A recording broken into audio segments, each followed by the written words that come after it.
ప్రజాస్వామ్య పరిణతితో ఆలోచించి విజ్ఞతతో ఆలోచించి ఎవరు గెలిస్తే మంచిది, ఈ రాష్ట్ర భవిష్యత్తు ఎవరి చేతుల్లో ఉంటే మంచిది, అన్ని విషయాలు మీరు కూలంకషంగా చర్చించి బ్రహ్మాండంగా బీఆర్ఎస్ అభ్యర్థులను గెలిపించాలని చెప్పి నేను మనవి చేస్తా ఉన్నా. నేను కూడా హిందువునే, నేను హిందువుని కాదని కాదు, కానీ తెలంగాణ రాష్ట్రంలో ఉన్నటువంటి యావత్తు ప్రజల ఆత్మ బంధువు కేసీఆర్.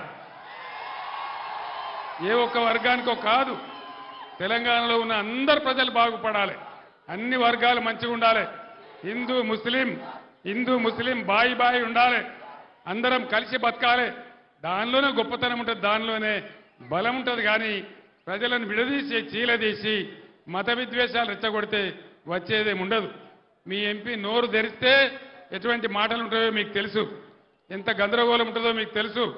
ఇలా నరేంద్ర మోడీని నేను అన్ని విషయాలలో వ్యతిరేకించిన కాబట్టి నా బిడ్డ కవితను కూడా అరెస్ట్ చేసి జైల్లో పెట్టినారు.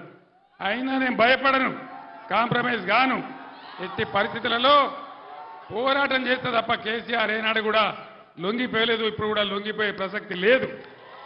600 సరే లొంగిపోయే ప్రసక్తి లేదు. ఇంకో మాట కూడా నేను మనవి చేస్తా ఉన్నా, నరేంద్ర మోడీకి